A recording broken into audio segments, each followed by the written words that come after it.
एक छोटा व्यापारी 1 से 2, 3, 4 लाख रुपए में क्या इंपोर्ट एक्सपोर्ट अगर बिजनेस करना चाहता है, क्या वो कर सकता है? आप छोटे से छोटे, आप तो 1 लाख तो बहुत ज्यादा कह रहे हैं। बिल्कुल। 50,000 से भी बिजनेस शुरू कर सकते हैं इंपोर्ट एक्सपोर्ट का। जब बिजनेस स्टार्ट करा था, मतलब आपने जब बिजनेस स्टार्ट करा था, तो पहले में और अब में क्या फर्क डिफरेंस है?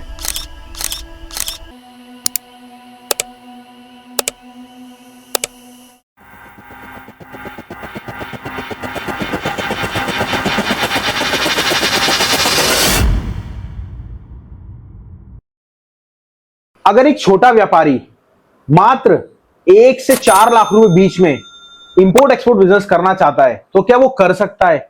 जानते हैं हम डॉक्टर शिवगुप्ता सर के साथ। सर नमस्कार। नमस्कार राहुल जी। एक छोटा व्यापारी 1 से 2, 3, 4 लाख रुपए में क्या इंपोर्ट एक्सपोर्ट अगर बिजनेस करना चाहता है, क्या वो कर सकता है? पॉसिबल है? राहुल जी, बिल्कुल पॉसिबल है। हम तो अगर किसी के पास 1 करोड़ रुपया भी है तो हम उससे कहते हैं आप छोटे से शुरू कर, जिससे कि कोई बड़ा नुकसान ना हो। तो कोई ऐसी रुकावट नहीं है बिजनेस में। आप छोटे से छोटे, आप तो 1 लाख तो बहुत ज्यादा कह रहे हैं। बिल्कुल। 50,000 से भी बिजनेस शुरू कर सकते हैं इंपोर्ट एक्सपोर्ट का। छोटा ऑर्डर ले लें, छोटा ऑर्डर दे दें, छोटा माल मंगा लें, छोटा एक्सपोर्ट कर दें, तो कोई money is not a consideration. अच्छा सर, एक सबसे बड़ा सवाल और आता है कि आपने जब बिजनेस को स्टार्ट करा था इंपोर्ट एक्सपोर्ट को, जी मैं आपको बताता हूं। वैसे सर के पास 49 साल का एक्सपीरियंस और 28 कंट्री में से ट्रेवल कर चुके हैं। सर ने जब बिजनेस स्टार्ट करा था, मतलब आपने जब बिजनेस स्टार्ट करा था, तो पहले में और अब में क्या फर्क डिफरेंस है? जमीन आसमान का फर्क है राहुल जी। आज तो किसी को सीखना है, यूट्यूब पे डालता है, गूगल पे डालता है, तुरंत सब चीजें उसे पता लग जाती हैं। हमारे टाइम में तो अमेरिका में क्या हो रहा है, वहाँ कौन खरीदने वाला होगा, कोई तरीका नहीं था। हमें खुद जाके फ्लाइट से जाके ढूंढना पड़ता था, गली गली में लोगों से बात करनी पड़ती थी, तब जाके पता लगता था। तो बहुत फर्क हो गया। बट आज तरीका जो आसान है, हो गया। आज बहुत आसान हो गया। तो सर, क्या ये जो 3, 3.5, 4 लाख रुपए में आप कुछ प्रोडक्ट ऐसा बताना चाहेंगे कि मेंबर्स जितने भी हैं वो डायरेक्ट अपने बिजनेस को स्टार्ट कर पाए इंपोर्ट? हाँ बिल्कुल, हर लेवल से काम किया जा सकता है। अगर आपका बजट छोटा है, 3-4 लाख का बजट है, तो कोई सस्ता प्रोडक्ट कर लें। जैसे मैं कहता हूँ, कागज का वेस्ट पेपर है, गत्ता है, बहुत सस्ता होता है। और यहाँ इतनी डिमांड है, इंडिया में अनलिमिटेड डिमांड है।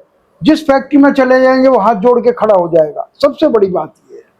तो क्या इंडिया टॉप मोस्ट इंपोर्टर है क्या? बिल्कुल। जो भी स्क्रैप मटेरियल्स हैं, चाहे वो पेपर है, चाहे वो मेटल है, चाहे वो लकड़ी है, चाहे वो कपड़ा है, anything waste is utilised in India. But sir, government तो प्रमोट ही नहीं करती इंपोर्ट बिजनेस को। क्या बात कर रहे हैं? अगर प्रमोट ना करती तो इंपोर्ट में कितनी चीजों पे ड्यूटी नहीं है। कैसे सर? बहुत सारी चीजों पर ड्यूटी नहीं है। आप वेस्ट पेपर बता रहे हैं, इसमें? हाँ, इस पर ड्यूटी नहीं है। 0% ड्यूटी है? हाँ जी। बहुत बढ़िया। देखिए, ये जो सवाल है, ये आप एक्चुअल में पता ही नहीं होगा लोगों को, आपको पता ही नहीं होगा। और आप लोग सबसे बड़ी गलती क्या कर रहे हो? आप यही कर रहे हो कि आपको नॉलेज नहीं और आप बिजनेस को स्टार्ट कर रहे हो। अब एक शॉर्टकट में सर से हम पूछेंगे कि इसका क्या, इंपोर्ट का प्रोसेस क्या होता है। तो सर, इंपोर्ट का प्रोसेस क्या होता है? देखिए, प्रोसेस सबसे पहली, कोई भी आप बिजनेस करने जा रहे हो, आपको पहला स्टेप आएगा, मैं किस चीज का बिजनेस करूं। मैं दुकान भी खोल रहा हूं तो किस चीज की खोलूं? मैं कपड़े की खोलूं, लकड़ी की खोलूं, मेडिसिन की खोलूं, या कोई रिपेयर शॉप खोलूं? तो प्रोडक्ट आपको चुनना, वो सबसे पहला स्टेप है। उसके बाद सर, थोड़ी मैं रिक्वेस्ट करूंगा, फास्ट फॉरवर्ड करेंगे हम आज जी, क्योंकि बहुत सारे मेंबर्स क्या, टाइम नहीं होता और बहुत छोटी उन्हें रील की तरह बिजनेस सीखना है।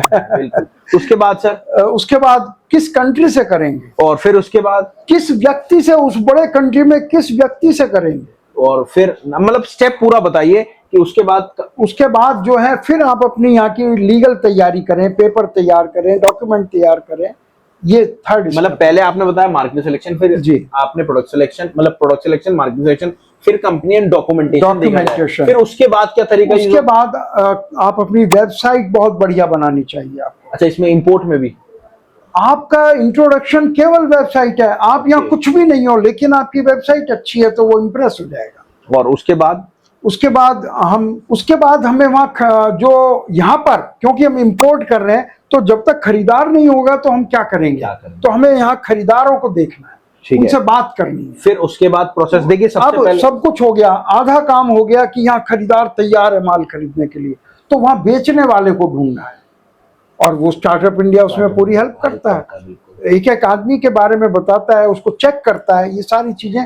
जब माल, उसके बाद ये है, माल जब लोड होगा तो हमारा इंस्पेक्शन होना चाहिए कि माल सही से लोड हो रहा है, क्योंकि बाद में यहाँ खराब माल आ गया कौन जिम्मेदार होगा। बिल्कुल। फिर आपको पैसा भेजना है, आप ये गलती मत करिएगा पहले पैसा भेज दें और फिर माल लोड हो, पहले माल लोड होगा फिर पैसा भेजना है। और सब फिर इसके बाद सबसे बड़ा हमारा जो स्कैनर है वो है कस्टम से जिसमें हर तरह के लोग होते हैं, तो उनसे कैसे डील करना है ये भी स्टार्टअप इंडिया सिखाता है कि वो बेईमानी ना कर सके अपने ही देश में। क्या हो जाती है इसमें बेईमानी? पैसा सबको चाहिए होता है, जजों को पैसा चाहिए, ये तो बेचारे कस्टम के छोटे मोटे अफसर हैं। बिल्कुल सही बात है सर। तो कस्टम से कैसे आएगा, और फिर बिना पैसा लिए माल ना भेजें, सबसे आखिरी स्टेप।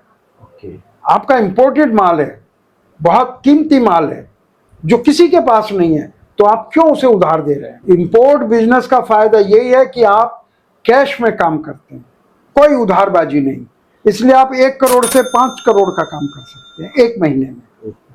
और कुछ नहीं सर, थैंक यू, आपने इतना पूरा गाइड करा। चलिए दोस्तों, मिलते हैं अगली वीडियो में। अगर आप एक्चुअल में बिजनेस करना चाहते हैं इंपोर्ट एक्सपोर्ट, तो आप नीचे दिए गए नंबर पे कॉल कर सकते हैं। सर का नंबर मैं दे रहा हूँ, सर क्या मैं दे सकता हूँ? हाँ बिल्कुल दीजिए। तो सर का नंबर मैं दे रहा हूँ, पर्सनली आप सबसे बात करना। चलिए मिलते हैं अगली वीडियो में। नमस्कार, धन्यवाद, जय हिंद, जय भारत।